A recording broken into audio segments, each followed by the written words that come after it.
सूत्र 8वां अध्याय बंध तत्व भाग 7। विहायोगति नाम कर्म। जीव की चाल को विहायोगति कहते हैं। उसे प्रदान करने वाले कर्म को विहायोगति नाम कर्म कहते हैं। इसके दो भेद हैं। शुभ विहायोगति नाम कर्म। जिस कर्म के उदय से जीव को हंस, हाथी आदि जैसे सुंदर प्रशंसनीय चाल, गति अथवा गमन क्रिया की प्राप्ति होती है, उसे शुभ विहायोगति नाम कर्म कहते हैं। अशुभ विहायोगति नाम कर्म। जिस कर्म के उदय से जीव को ऊंट, गधा आदि जैसे अशुभ चाल, गति, गमन क्रिया की प्राप्ति होती है, उसे अशुभ विहायोगति नाम कर्म कहते हैं। प्रत्येक प्रकृति जिस प्रकृति के भेद उपभेद नहीं होते उसे प्रत्येक प्रकृति कहते हैं। यह 8 प्रकार की है। परागत नाम कर्म। जिस कर्म के उदय से व्यक्ति इतना तेजस्वी बनता है कि बलवान व्यक्ति भी उसके सामने हार जाता है, विरोध नहीं कर पाता है, उसे परागत नाम कर्म कहते हैं। उसके चेहरे की तेज और वाणी में ऐसा ओज होता है कि लोग उसे देखकर शुद्ध हो जाते हैं। उच्छ्वास नाम कर्म। जिस कर्म के उदय से जीव निर्बाध श्वास ले सकता है और छोड़ सकता है, उसे उच्छ्वास नाम कर्म कहते हैं। आताप नाम कर्म। जिस कर्म के उदय से जीव का स्वयं का शरीर उष्ण, अनुष्ण, शीतल होने पर भी उष्ण प्रकाश प्रदान करता है, उसे आताप नाम कर्म कहते हैं। आताप नाम कर्म का उदय सूर्य विमान में रहे हुए बादल पृथ्वी काय के जीवों को ही होता है। उद्योत नाम कर्म। जिस कर्म के उदय से जीव का शीत शरीर होने पर शीत प्रकाश प्रदान करता है, उसे उद्योत नाम कर्म कहते हैं।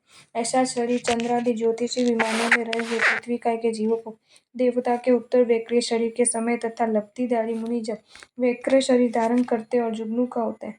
अगुरु लघु नाम कर्म। जिस कर्म के उदय से जीव का शरीर न अति भारी और न अति हल्का होता है, शरीर प्रमाण युक्त वजन वाला होता है, वह अगुरु लघु नाम कर्म है।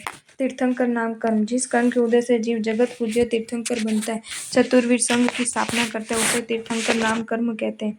निर्माण नाम कर्म। जिस कर्म के उदय से शरीर में अंग उपांग अपनी अपनी जगह व्यवस्थित होते हैं, उसे निर्माण काम नाम कर्म कहते हैं। उपघात नाम कर्म। जिस कर्म के उदय से जीव अपने शरीर के अधिक अवयव जैसे परजीव, डबल दांत, लंबिका अर्थात छठी उंगली आदि से दुखी होता है, दोष युक्त शरीर प्राप्त होता है, उसे उपघात नाम कर्म कहते हैं। त्रस दशक में 10 प्रकृतियां होती है, निम्न है। त्रस नाम कर्म। जिस कर्म के उदय से जीव स्वेच्छानुसार एक स्थान से दूसरे स्थान पर जा सकता है, गमनागमन कर सकता है, उसे त्रस नाम कर्म कहते हैं। बेंद्रिय, तेंद्रिय, चौड़ेंद्रिय और पंचेंद्रिय जीवों का इस नाम कर्म का उदय रहता है। बादर नाम कर्म। जिस नाम कर्म से जीव को स्थूल शरीर की प्राप्ति होती है, उसे बादर नाम कर्म कहते हैं। वह जीव जिसका एक शरीर अथवा अनेक जीवों के अनेक शरीर इकट्ठा होने पर आँख अथवा यंत्र की सहायता से देखा जा सकता है, उन्हें बादर कहते हैं। पर्याप्त नाम कर्म। जिस कर्म के उदय से जीव स्वयोग्य पर्याप्तियां अवश्य में पूर्ण करता है, उसे पर्याप्त नाम कर्म कहते हैं। पर्याप्तियां 6 प्रकार की: आहार, शरीर, इंद्रिय, श्वासोच्छ्वास, भाषा और मन पर्याप्ति। इसका विवेचन प्रथम भाग में जीव तत्वों में हो चुका है। प्रत्येक शरीर नाम कर्म। इस कर्म के उदय में प्रत्येक जीव को अपना स्वतंत्र शरीर प्राप्त होता है। साधारण वनस्पति काय के अतिरिक्त सभी जीवों को प्रत्येक शरीर नाम कर्म का ही उदय रहता है। स्थिर नाम कर्म। जिस नाम कर्म के उदय से शरीर में स्थित दांत, नाक, हड्डी आदि अपने स्थान पर स्थिर रहते हैं, गिरते या खिसकते नहीं हो, उसे स्थिर नाम कर्म कहते हैं। शुभ नाम कर्म। जिस कर्म के उदय से नाभि से ऊपर के अवयव सुंदर, शुभ, प्रामाणिक रूप से मिलते हैं, उसे शुभ नाम कर्म कहते हैं। इस कर्म के उदय से जीव को चेहरा, हाथ, आँख, नाक, वक्षा सुंदर प्राप्त होता है। सुभग, सौभाग्य नाम कर्म। जिस कर्म के उदय से जीव किसी प्रकार का उपकार न करने पर भी और किसी प्रकार का संबंध न होने पर भी सभी को प्रिय लगता है, उसे सुभग नाम कर्म कहते हैं। सुस्वर नाम कर्म। जिस कर्म के उदय से जीव को सुखकारी, मधुर एवं प्रिय लगने वाली वाणी प्राप्त होती है, उसे सुस्वर नाम कर्म कहते हैं। आदय नाम कर्म। जिस कर्म के उदय से जीव का वचन सर्वमान्य हो, उसे आदय नाम कर्म कहते हैं। यश, कीर्ति नाम कर्म। जिस कर्म के उदय से जीव की संसार में यश और कीर्ति फैले, उसे यश, कीर्ति नाम कर्म कहते हैं। यश और कीर्ति ये पद यश और कीर्ति 2 शब्दों से निष्पन्न है। किसी एक दिशा में प्रशंसा फैले, उसे कीर्ति, और सब दिशा में प्रशंसा, उसे यश कहते हैं। यश और कीर्ति ये पद यश और कीर्ति 2 शब्दों से निष्पन्न है। किसी एक दिशा में प्रशंसा फैले, उसे कीर्ति, और सब दिशाओं में प्रशंसा, उसे यश कहते हैं। अथवा दान, तप, त्यागी आदि से जो प्रसिद्धि होती है, उसे कीर्ति, और शत्रु पर विजय प्राप्त करने से जो ख्याति होती है, उसे यश कहते हैं। स्थावर दशक की भी 10 प्रकृतियां। ये त्रस दशक प्रकृतियां से विपरीत प्रभाव वाली होती है। स्थावर नाम कर्म। जिस कर्म के उदय से जीव अनुकूल, प्रतिकूल अथवा सुख दुख के संयोगों में एक स्थान से दूसरे स्थान पर गमनागमन नहीं कर सकता है, एक स्थान पर ही स्थिर रहता है, उसे स्थावर नाम कर्म कहते हैं। एकेंद्रीय जीवों की इस कर्म का उदय रहता है। सूक्ष्म नामकर्म, जिस नामकर्म के उदय से असंख्य अनंत जीवों के शरीर एकत्र होने पर भी आँख से अथवा किसी अन्य यंत्र से दिखाई नहीं देते, उसे सूक्ष्म नामकर्म कहते हैं।